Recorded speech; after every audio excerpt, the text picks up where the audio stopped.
Word of God has come, His one begotten Son, setting us free and breaking the chains of the world. We lift our hands in praise, every heart proclaims, blessed is He who comes in the name of the Lord.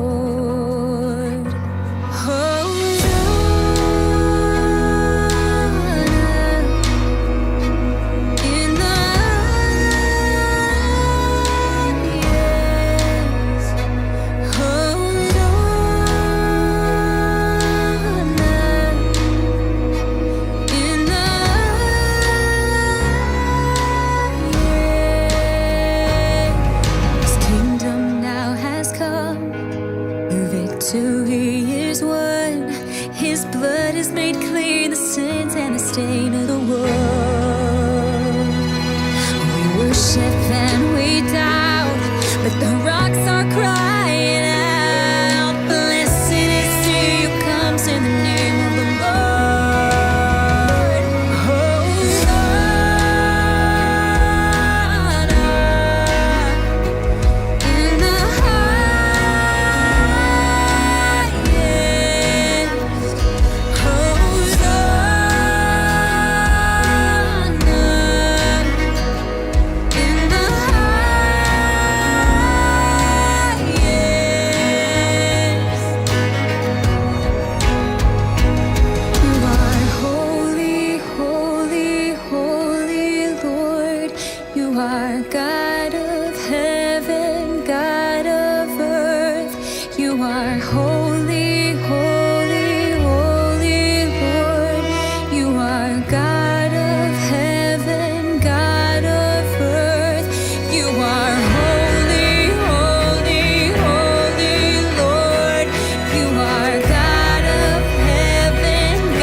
Good evening, everyone. Eric here. I'm excited to have you tonight. We have some really cool stuff that we're going to share with you, and it's a little bit all over the place. So I'm going to ask you to bear with me. We've got a lot of stuff to get through tonight. Thank you so much for showing up. I know I don't do these lives enough these days, not nearly as much as I'd like to. But we're here. We're doing this thing, and we've got a lot to unpack for Mercy Night, etc. So again, thank you for coming. We've got the live chat available for you tonight here in YouTube, and I'm going to be staying focused with you. But a member of our lovely staff will be joining you in the comments to answer best we can any of the questions you might have. But we are just really excited to drop some of this hot, exciting news, hot off the press, And yeah, we're going to get started. I'm going to have 3 little surprises for you over the course of this live stream. And I'm just going to go ahead and give you the first one right now. Notice this lovely studio that's still in the works, but it is taking shape as we speak. We've been working hard to put this together for you guys, because guess what? You're about to start seeing more of me. That's right. Our YouTube channel, and of course our Instagram and everything. I'm gonna start producing more videos for you guys. As if you couldn't get enough of me in your inbox and wherever else you might have seen me. I'm going to start doing some more videos here in this studio, the Catholify studio, that will be covering an array of topics. It's going to be ranging anything from faith and tech to social media, just the current culture we're in, recognizing the realities of our digital age that we live in. We're sort of digital natives now on this, as Pope Benedict the 16th so eloquently coined it, the digital continent, right? It's a place where we go. It's a place that we inhabit. And it's got good, bad, and ugly. And lately it feels like there's a lot of bad and ugly. And we're going to talk about it. We're going to dig in to different topics about what this is doing to us as a culture, what it does to our brains to be on devices, on social media, and how we can redeem it. What we can do collectively together on the digital continent. What we can do, what Catholify can build and innovate and announce and bring to you, and all sorts of different topics that we're going to start unpacking. I'm not promising you any sort of a schedule. I can't give you that much, but suffice it to say, you're going to see more videos of me sitting here talking about things. There, we'll put it. We'll just leave it there. But I'm really excited to start doing more of these, and hopefully you will be too. So there's surprise number 1. Now, I know why you're all here, though. I get it. I know. Mercy Night. We've been busy. It's been a crazy year because it's been a year since our last Mercy Night. Can you believe it? Last Advent was our 2nd Mercy Night. We've got our 3rd Mercy Night, and it too will be an Advent Mercy Night. And it's been a busy year. We've done a lot of things. We did the consecration of St. Joseph together back in February, and we consecrated over 8,000 of us consecrated ourselves to St. Joseph in this year of St. Joseph together in the app. Hopefully you were one of them. If not, I'm going to just tell you how incredible of an experience that was to journey with all of you, to share our prayer intentions and our comments and put together our small groups inside of the app. It was a really powerful thing to get to do. We've been doing novenas. We've been launched the Million Rosary Challenge to pray and send our rosaries to one another with prayer cards. Not just pray them, but pray them forward. We've released the Stations of the Cross for you in Lent. We did the confession tool that really helps you keep track of where you're at. How many days since your last confession, how many you can check off examination of conscience items and come back to them later. Keep track of notes, and we really just wanted to bring you the most engaging, best utility that we could think to create for when it comes to making a good confession. So all these incredible things we've been doing in the app, but it's time to talk Mercy Night. It's time to go there. We're gonna go there. So we've got the four W's that we need to cover for you tonight are the what, the when, the where, and the who. So let's do it. In case you're new here, in case you needed the refresher, the reminder, what is Mercy Night? So our Mercy Night conferences were born out of quarantine. No one could leave their homes, right? We were stuck, and so we did a lot of incredible things through you, right? We put these tools together. We said, my goodness, what the church needs right now is live tech, not so much the app. We did some great things in the app last year too, but really where we felt the Holy Spirit drawing us into was to innovate with live streaming technologies, to bring more live stream mass, to bring our perpetual adoration chapel, to do the live rosary movement last year. We prayed over 2 million rosaries together and logged them. It's just incredible to see what you guys did when we put these tools together and say, here they are. Just really, really incredible to see what would happen. But what we never could have imagined was live events.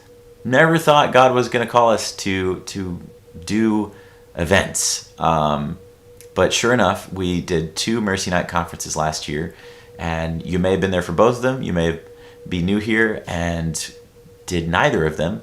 But guess what? We've got one right around the corner.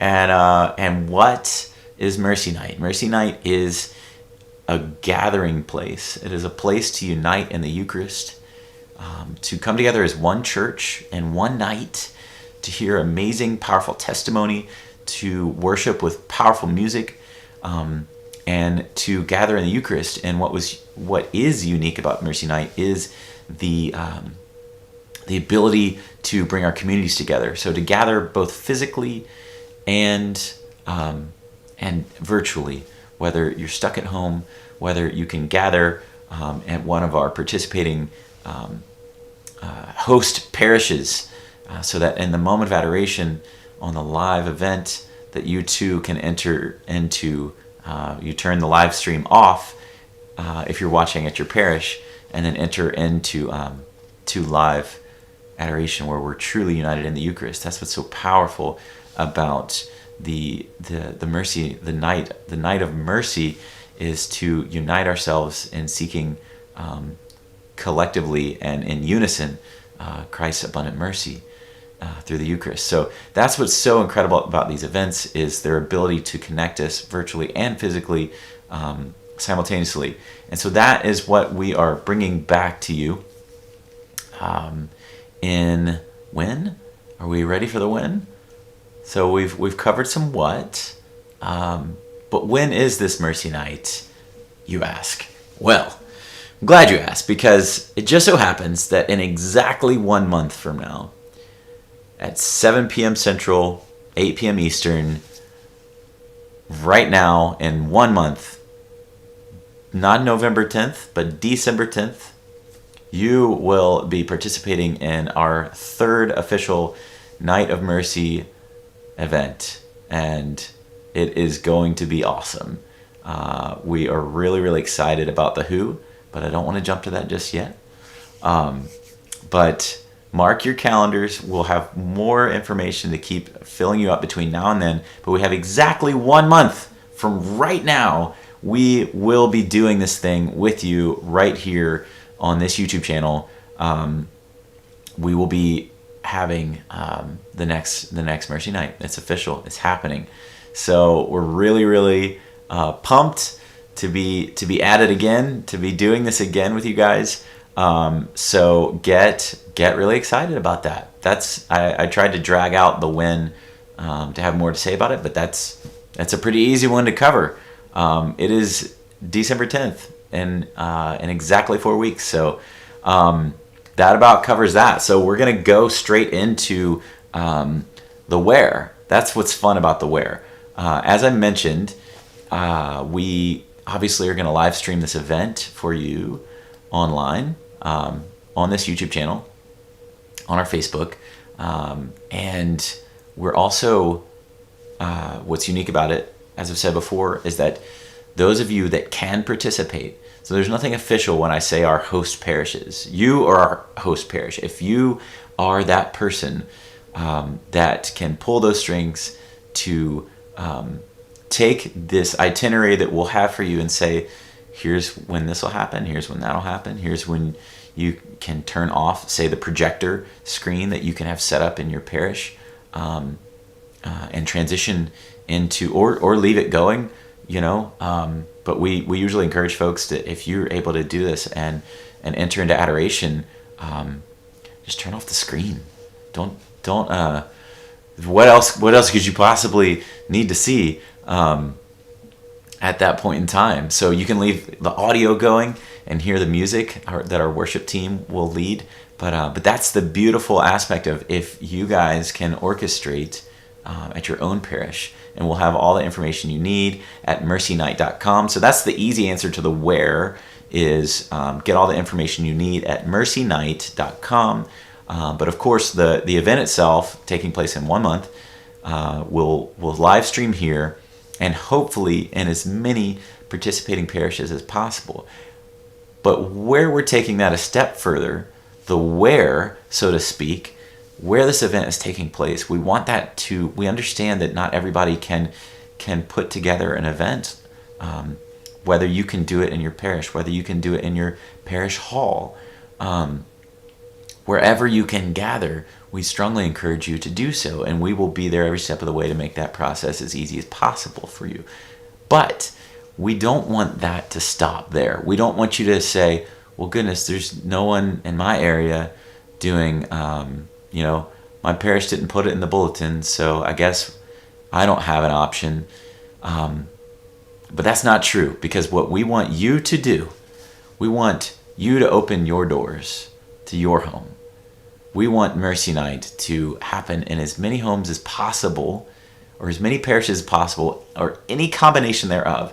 There is no reason not to use Mercy Night as a gathering point, as a place where we can open our doors to gather, to worship, to visit our Lord in as tangible of a way as we possibly can.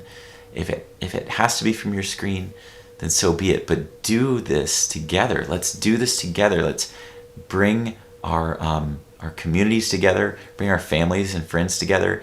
We want Mercy Night, this Mercy Night, and all future events to be that excuse for you to be, if you have this movie that's airing and it's only on for in a select theater at a select time, and you say, guys, we got to go. What a great reason to gather. Let's go see this movie. It's only in theaters one night, right? Like it's a start, an ember to light a fire, to actually have an excuse to get together and do something, right? So Mercy Night, let Mercy Night be that excuse. That is what we're really going to be pushing and encouraging you guys to do, is to say, let it be that excuse to, we've been meaning to get that Bible study going again, or I've just really been wanting to host and bring people over into my home, and just invite parishioners that I keep bumping into, and we keep saying, oh, we should really get together. Let Mercy Night be that excuse to cook dinner, to bring people over. It's gonna, like I said, it's gonna be at 8 p.m. Eastern, and that's 5 p.m. It's a little earlier on the West Coast, but we think that's that sweet spot where you can gather and either break bread and then enter into the night, or perhaps you start with the night if you're over in California, and then break bread after or during, whatever you got to do. But let Mercy Night be the reason you gather. Let it be a watch party. Let it be that catalyst to unite us all during this powerful, powerful event. It's right there in the heart of Advent, December 10th. It's that second week of Advent where we've got things going. We're not totally wrapped up and entrenched in our Christmas parties and our last minute shopping, but it's that time to really slow down and recognize the reason for the season, why we're doing this. And that's exactly why we wanted to extend this invitation, this call to action to let's really, really gather, not just whip it open on our device and sort of tune in from our bedroom, but to really make it a point to it's the manger scene, right? Like it was this open embrace to bring our Lord into the world, and the wise men came. Everyone came. It may have been a hot mess, just like our house would be, but it didn't matter because the reason we're gathering is so much more important. And let your home be a manger to others with this event. So really encourage you that the where is Mercy Night, it should be right in your own home. If you can't find a place, if you can facilitate at your parish, start there. Because then your community gets to thrive and benefit, and God willing, if it can be, if you can host true adoration, and not just have to live stream adoration, that is always more powerful. So if you can pull that off, please start there, and we'll have the resources to help you along the way. If you can't, don't stop there. Open your doors to your home. So that's that. Now, we've covered the when, we've covered the what, we've covered the where. The last question is who. I know, it's the moment you've all been waiting for. We brought in Jonathan Rumi and Father Chris Alar. We brought in the incredible musical powerhouse of, we had Sister Bethany Madonna and Dom Qualia, and the Sarah Kroger, Icandolo, Ricky Vasquez with Village Lights. It was a really powerful second Night of Mercy that we did last Advent. And by the way, surprise number 2, I almost forgot. Surprise number 2, we will be releasing those talks to you to get you geared up, ready for Advent. We're going to be releasing our talks from last year's Mercy Night, making them publicly available to you. If you're not already on our mailing list, if you found out about this event because of our mail out for it, you're good to go. You're going to get those talks just as soon as we release them. And if not, if you just sort of stumbled across this on our YouTube, but you're not on our mailing list, you can get on our mailing list on our website, Catholify.com. You can go to mercynight.com. You can download the app, and when you create an account, that'll get you on our mailing list. So anywhere you give us your email, you'll get those talks very soon, just as soon as they're ready. So that's surprise number 2. We'll have the talks mastered and ready for you to listen or watch whenever you want for free. But the really exciting and sort of final tidbit for the evening is who are we bringing in to speak and to sing and to lead us in worship for our third Advent Mercy Night. And that is none other than our incredible dear friends and musical talent, the Vigil Project. So we have followed, we've been so grateful to know Vigil Project and their team over the years. We have actually brought them to our parish before, not as a Mercy Night, but way back when, before Mercy Nights even existed. We had Vigil Project come in to our parish, and so we get to bring them in again. And guess what? They do the speaking, they do the music, they lead the entire night. And so for this one, we did not want to bring in a third-party speaker, another really renowned, perhaps name or a face that you've heard from before. You've hopefully already heard of Vigil Project, but we didn't want to bring anyone else in. We just wanted to give you them and let you experience Vigil Project in its fullest sense, start to finish. It is an incredibly powerful night, what they bring to the table, what they are able to do through song, through worship, through dialogue, all culminating in adoration. It is truly an incredible experience, what this team is able to produce. And so we are really thrilled to bring them on for you in 1 month's time. Vigil Project is going to be headlining our event, and the third surprise I have for you, and it's not, okay, fine.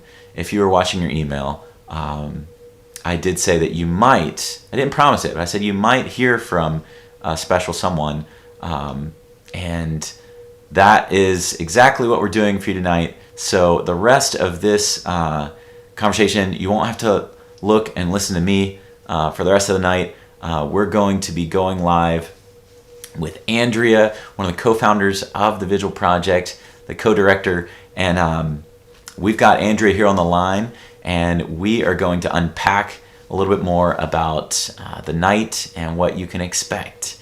So let me pull her up. Andrea, how are you? Eric, I'm great. How are you? Oh my gosh, it's been a little bit since we've gotten to talk. We're really, really jazzed up about bringing you guys in the Vigil Project here in 1 month, exactly 1 month from today, right? Yes, let's start with the important things though. How long have you had those new glasses? Because they're new since I saw you last. They are a new addition to my face. They were a couple of weeks ago, and I was in the trial window for a while, thinking like, Okay. I don't know if I'm gonna rock these or not. But enough people in that trial window were like, cool glasses. I'm like, all right, fine. The people have spoken. I will They're keep the great. glasses. Yes, the people have spoken. Like they're Yeah. great. I was thinking, I was like, people did different things over COVID. No judgment, but if you were just kind of like, I need a new accessory, that's totally cool. But it sounds like they're new. Great. Hey, it's an experiment that I guess was successful. The beard is also kind of a an accessory that has grown on me, You're literally. right. No, you're right. The beard is new, but I didn't even see past the glasses. I was that captivated. So Real, I feel there's like I'm playing. okay. What was that game? Guess Who? I feel like I'm playing a game of Guess Who right Yeah, now. right. You have no So idea weird. who this is anymore. Like I thought I was supposed to talk to Eric. I don't know where he is. I don't know. No, anyways. Well, Andrea, we're so excited to have Visual Project back at Our Lady of Sorrows. We've brought them to our parish before. We're going to be hosting them again, but in a bigger way to bring you our next installment of Mercy Night. And some of you who have followed us for a while now may have gotten to know Vigil Project. We've done a few collaborative things with them in the past, but if you're new here, if you are new to or just hadn't picked up on what Vigil Project is or what they're about, Andrea, why don't you? I'm going to let you have the floor and just sort of give people a high level overview of what you guys are doing over at Vigil Project.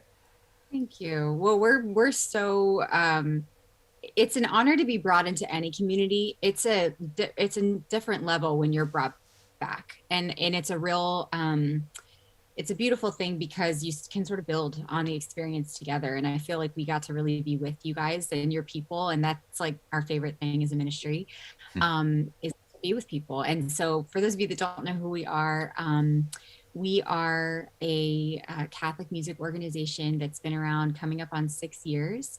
Our official sort of mission statement is to make music for the Catholic journey. So we make creative projects, and we're all artists and writers, musicians, sound engineers.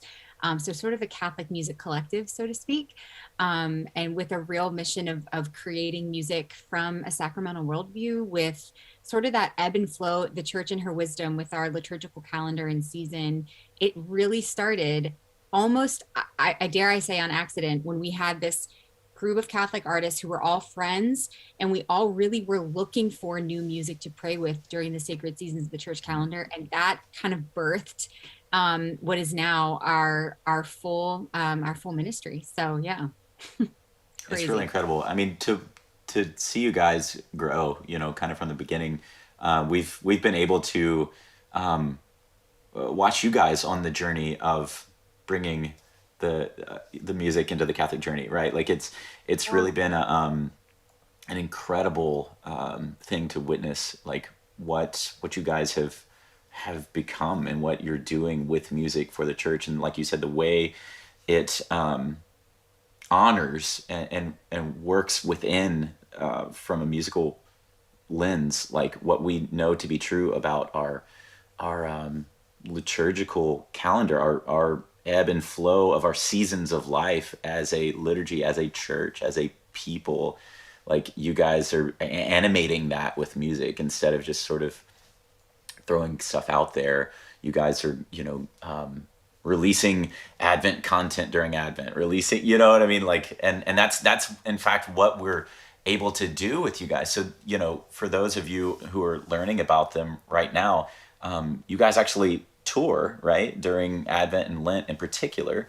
Yep. Among the other amazing things that endeavors that you guys take on, Yeah. Yeah. and The church. we get the privilege of, you know, kind of booking you in the midst of your tour to pull this event off. Well, and we'll touch on that partnership in a second because we're so pumped about that. But I Yeah. think within the sort of history of our church, you don't have to go back very far, and you can go back to the very beginning to see that we're a people of song, that we're a people of praise. Like Amen. we, song, art, beauty being, you know, a transcendental thing that brings us to God's heart. It tells us about who He is, and you know, for such a long time, the Catholic Church held the beacon of excellence. It was the beacon of excellence, held the torch of excellence in the realm of the arts globally in the world. Like so many of the things And that we know and pioneered it. love. Yeah. Yes, like and pioneered, and so many of the pieces that we love, the classic things that we kind of revere now, at one point in time were actually commissioned by the Catholic Church. Like that's how much importance, that's how much patronage was given to art, because in her wisdom, in her great wisdom, the church knew and still knows that that really does draw us into God's heart in such a tremendous way. And so why this is, I don't know, but it is heartbreaking that in sort of the recent centuries, some of that excellence has sort of diminished within the church in the realm of art, in the realm of like innovation, in the realm of beauty.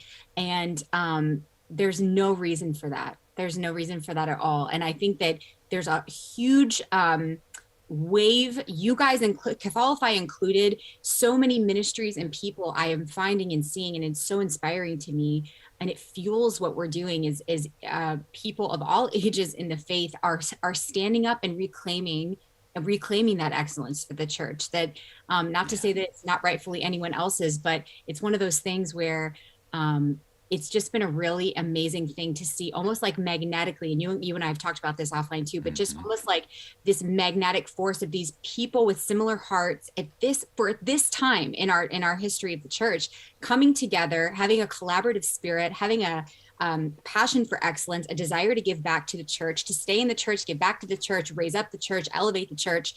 And so I just feel like we are one small piece of the puzzle that just, I'm really honored to be in this field. And I really just feel grateful to be working with people I am, because they make me better. They make my craft better. And, you know, we're just really grateful. So we have sort of a rhythm within our ministry. And the church already, we're just tapping into what's already there. But the Advent and Lent sort of preparatory seasons that we have within our calendar is when we go on what we call mission tours. And these are basically tours. The word tour, I don't like it, because what happens when you hear the word tour is it's like, oh, it's so glitzy. And listen, you guys, when you're on tour, your personal space is like literally a 6 foot by 3 foot bunk. It's just delightful. It's a cell. Love it. But on the tour bus, yeah. But I think you've got a tour bus? What? Oh, you're on tour? Oh. And don't get me wrong, the little kid in me totally comes out on the bus. You're like, oh my gosh, this is awesome. But I think it's just one of those things where we really feel like we don't ever want to fully lose touch with the fact. I mean, tours are fun. Music's our passion. We love it. It's awesome. But not to be not to lose sight of and not to lose touch with the fact that we are on mission here, and we are out to serve. I think it comes out of my mouth once a night, not to remind the people, but myself, that we are not here to play for you. We're here to pray with you. And that's very much like at the heart of these True Presence sites that we have. And we have this new album that came out October 22nd called True Presence. And it was written last year, exactly a year ago, sort of in the heart of the difficulty of COVID. I was shocked we were even able to get to the same city given the circumstances, but we did as a team. And we just prayed. We just prayed and worshiped, and were able to have the sacraments, thanks be to God. But what really happened was my own devotion was even called into question because we had so like Mm. the Eucharist suddenly wasn't as available to us as it normally is. And so then it was like, gosh, how devoted am I? What would I do Yeah. to get to him? Yeah. And so we all just kind of felt like I didn't know necessarily it would become the album that it is, but we wrote these songs specifically for Eucharistic devotion, and it's the first album of its kind that we've done. I think this is our eighth full length album, and it's called True Mm. Presence. So that's kind of what we're bringing on the road. Wow. Oh man. We this is what we get to latch on to, is to sort of the really almost like the debuting of this new album in a sense. Yeah, it is. Yeah, Yeah. we've played these songs, out on the road yet. So, but what's really unique about this one, this is our 11th mission tour. And what's Wow. unique to this one is that there'll be adoration nights. And we had not we have not yet done a tour centered around the Eucharist and having adoration each night. And that Yeah. has, It was more music and speaking and yeah, that sort of thing. So, but you're saying this one is integrally wrapped, enshrined around adoration.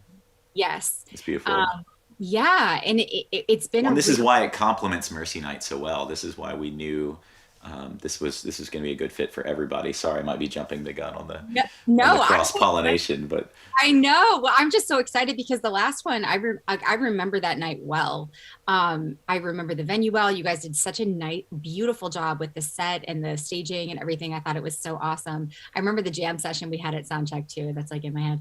But oh yeah, it's not I complete always without remember that. the snacks, Eric. I always remember the snacks. They were Ginny Well, killed it. yeah. Well, we're gonna do our best to just sort of like always kind of one up each time and leave you something a little more memorable. That Yeah. nougaty filled center of our snack repertoire. You know. But I do. I remember that, and I think it's going to be really beautiful to just maintain the level of reverence and maintain the level of Yeah. community that you guys have so clearly created. It's so beautiful. I mean, if anything, I feel like I'm tapping into that. I feel like we're tapping into what you guys have really already you have. And we're so honored by that. I feel like we just get to like, come in and get to experience it. But I think having, especially now, when people have felt, I think for a long time, pretty isolated and just divided and um, alone, that I think coming together with something like a truth across the board that is like Yeah. what we hold as the source and summit of our faith is just like the reality of his presence here with us in the Eucharist. And I think especially for Advent, that's so special because we're already preparing our hearts for God to be with us, for Emmanuel, for him to come. And it's like we actually like have that reality right dead smack in front of us. And like, is that something that Mm. we take seriously? Is it something that changes our life? It should, like there's so many Right. times it doesn't for me, like that I take it for granted, if I'm Right. honest. Yeah, no, it's so true. And I mean, this was exactly what happened. This is why Mercy Night was born. That it was out of this recognition of the isolation, the separation that, of course, that quarantine originally brought upon us. But I would venture to say that it was already perhaps happening in the hearts of many. This sort of we're kind of going through the motions. We're not we're taking for granted what we have, And I think quarantine in a lot of ways was like a capstone, but also like a rock bottom maybe of this is like you said. Wait a minute. Like we you don't know what you got till it's gone, kind of thing, right? So how can we bring this back? How can we bring communities back? How can we, especially in times where perhaps financially, parishes aren't in a position to cobble something together as far as an event goes, or they're not sure about social distancing and all of that. Especially last year when we launched Mercy Night as this sort of way to get together to center around the Eucharist, and you can do we can sort of assemble a world class event and distribute it to the world, a live event that we can all sort of participate in from our respective locations.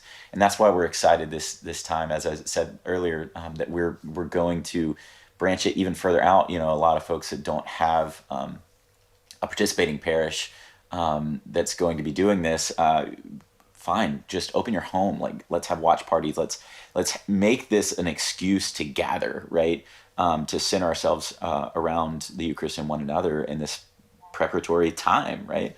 Yeah, and I have to just tell you this. I wasn't even planning on sharing this, but it just popped into my head, just given, Ooh, especially for the folks that can't come. I just want to say I've had my skepticism when it comes to tapping into virtual stuff. I'm such an in-person person, like right. I just, but this past weekend, I really wanted to be a part of this retreat that I'd heard of for a really long time, and I wanted to participate. I wanted to experience it.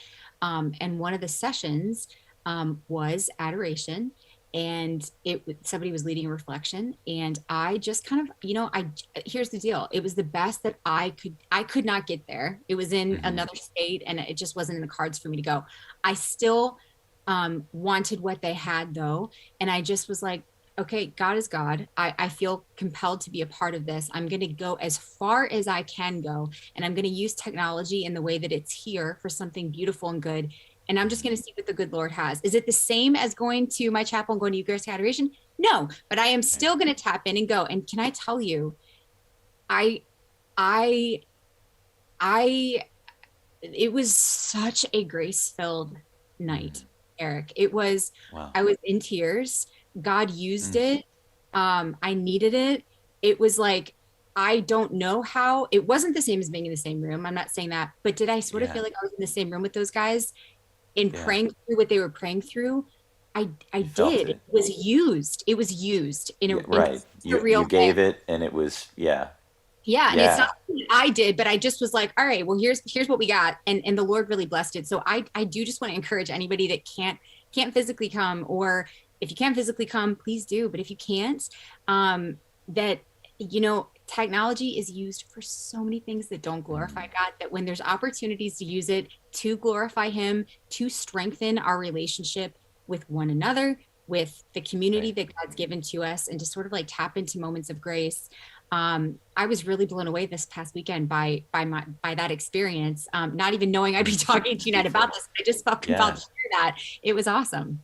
Well, and two things, for one, we have there's we have these altars in our home, right? Like these screens, this, for better or worse, the focal point in most homes, or at least in the living space, is that big old, 90-inch flat screen, whatever whatever the latest greatest thing is. It's, we've got a big old TV right above our mantle. Most people do, and it's like, how can we reclaim that and actually center it around the making it an altar of truly the Lord. And there, you can use your screen for that, and so there is that opportunity to think of this event as an opportunity to do that. The other thing that came to mind as you're Mhm. saying that is, there's something different about being in person. Obviously, absolutely, to be truly in the presence of the Lord is it cannot be rivaled, in any other way. But there is something to be said for the accountability and sort of the shoulder to shoulder aspect of being there with your loved ones, or inviting, just like opening your doors to your neighbors or your friends and family, and just say, like, hey, I'm potluck, or I'm gonna throw something in the oven, or we'll get pizzas, whatever, and like let's be together, because your posture is different. You're recognizing that we're kind of all orienting ourselves in this moment at this time, instead of sort of like, I don't know, slouching back on your computer screen. I'm not saying that's how people would watch it alone, but there's just that intent that is elevated as we sort of do it together, and that's why we think it's going to be really important to, wherever possible, don't participate alone. Yeah. If you can have even so much as inviting the rest of your family into the room, instead of just sort of like checking this out on your phone or tuning in. We can make it be a thing, right?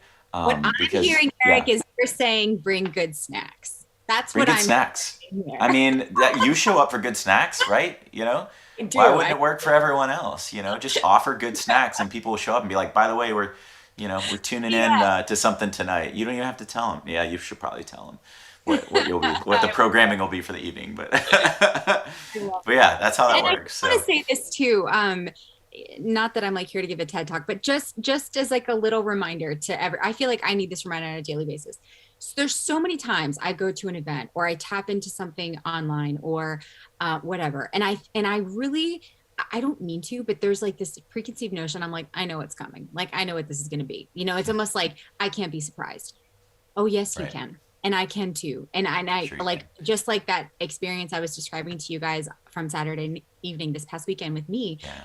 I was so caught off guard, but I really like kind of allowed myself to enter into it, but I was a little reluctant because I was like, oh, I don't know. And then it was just like, just worst case scenario, I really did give my best to the Lord to do what he wants to do in the Sure. means that I have. So I don't know, just an encouragement. Like, we do have a God of surprise. Like, Hmm. you know, one of the most wise priests I've ever met on his 80th birthday, somebody said in a big party, like, Father Mike, you know, what advice do you have at 80 years old as you turn 80? And he was just this like Irish priest with this twinkle in his eye. And I just will never forget. He just said, you think you know what's going to happen, but you don't. And that was his life. That was his advice. That would be my advice for y'all too. Like, we do have a God that is Yeah. not done yet. He is not done yet. And we just don't know what he has for us in store in Oh the man. moment, you know? Oh, I love it. And that's we were particularly excited to get you guys earlier in Advent, just as a preparation to the preparation, right? Like you know, December 10th, it's pretty early into things, that second week of Advent. Like let's get on our A game. Like let's bring it this Advent, you know, and really understand before we get entrenched in the Christmas parties and the you know Christmas itself, you know. So like we think this is the perfect date to really sort of kick things into gear for everybody. Yeah, totally. And you know, I blink and December goes by. I Like, know. it just goes by so quick. Yeah. And that I think you're right. The timing is going to be awesome because it'll be exactly 2 weeks before Christmas. So often I have really good intentions going into certain seasons. Then I'm like, oh, like I, oh, fail. Right. And then Yeah. it's like to have like actually something that's like, okay, but I still have half of this that I can still, this can be different. You know, I It's can hump show. day. It's hump day for you Yes, know it's that middle of the season. It's you get that time out, you know, it's halftime. We need that refresher to get us reoriented, reason for the season, all that jazz. So totally. Yes. what do you say we do this thing? And you guys do such an incredible job with events. Like, I'm just so excited. I really am just so Oh excited. man, we're excited that you guys are just gonna headline the whole thing. You know, we thought about bringing in other speakers and weaving it in, and maybe we'll do that in the future. You know, and if we can get you again and again, and we'll bring in some speakers that complement you guys. But what you guys tuning in don't know, or maybe you do know if you follow Visual Project, is how perfectly capable they are to bring the entire experience. And we kind of didn't want to disrupt that. We kind of want to just bring you guys in as is, the way you do your tour, your True Presence night, as pure and as like unaltered as you would have it done, and just let you guys have the floor. And we want everyone tuning in to experience exactly how the Spirit moves through your voices, your words. From what I understand, it's going to be speaking, music, adoration, like all of it's just going to like flow so beautifully together. So we're just going to like turn the cameras on, step back, and let you do your thing.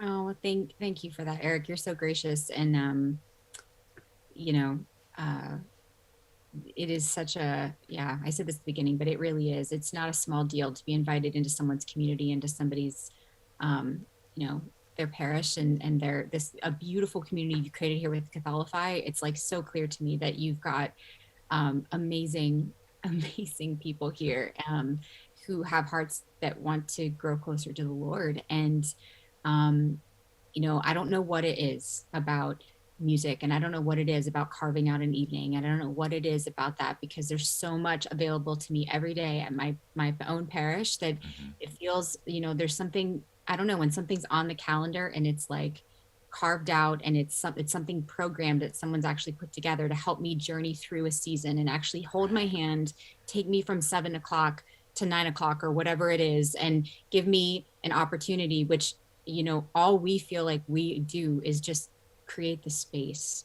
And the Lord comes in and he does the encountering and he does the moving and he does the heavy lifting. But it sure is an honor for us to come in and pray with you all, and to worship the Lord, and to let God be God. And especially in a time where there is literally so much to worry about and so much to be anxious about, and not just because it's like the hustle and bustle of the season, but we're just living in an unpredictable time, and we're living in a time where people have more stress and more anxiety and more uncertainty arguably than ever in their entire lives. And I feel like, when especially in those moments, to carve out time to simply, like, and it is a sacrifice of time sometimes, because it's like nobody has extra time. But I can tell you this with 100% certainty: I have never, ever in my life, myself or known anyone, who's given God the honor of our time without that coming back multiple times. That, what God cannot be outdone in generosity. He cannot. And so whether it's this night or another thing soon, my encouragement, and I'm preaching to the, like, I need this too, is just to give your first and best to him. Like, carve out the time. Like, he truly will bless it. Let's do this thing. Let's We've do got it. 1 month, literally 7 p.m. Central, the same time we started this stream for you tonight. In exactly 1 month's time, Yeah. you're gonna see Andrea and the whole Visual Project team on stage at our home parish. We're so excited to just bring you guys, like you're saying, back into our local community personally, and on behalf of our parish, but also to bring you guys in front of the sort of worldwide audience that Catholify has, so by the grace of God, been able to become this sort of network for the faithful on the digital continent, and this sort of third mercy night that we get to put together, with in collaboration with this incredible ministry that you guys have put together. I mean, I can't wait. I don't really care if anyone else shows up. You should show up. You absolutely should show up. But I'm just really, personally, selfishly excited for this thing to happen. We are too. The selfishness is across the board, Eric. The selfishness is mutual. This is awesome. Andrew, thank you so much for your time.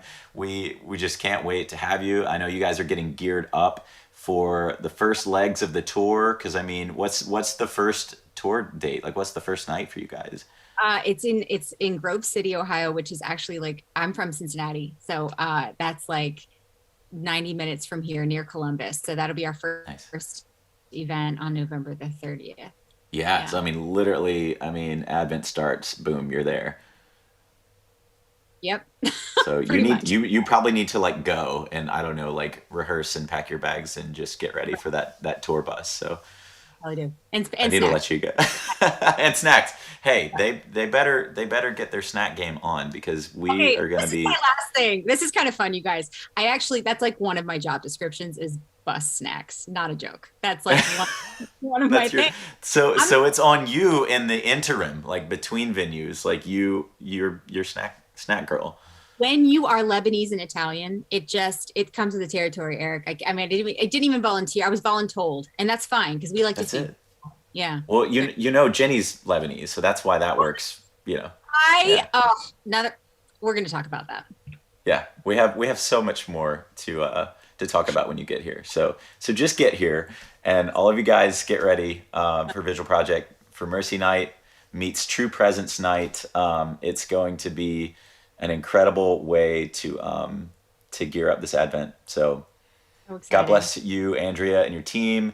God bless all of you for. I really don't have anything else to say, so I'll just sign off with you, and we are just so excited to bring this to everyone. So mark your calendars, get your snacks ready, invite your friends, Yeah. or participate at your local parish. Hey, help set it up. If you've got a projector and you can become a host location and transition into live adoration, when we do at your local parish, we are all united in the Eucharist in that one moment, and that is what Mercy Night is all about. So And God bless amen. everyone.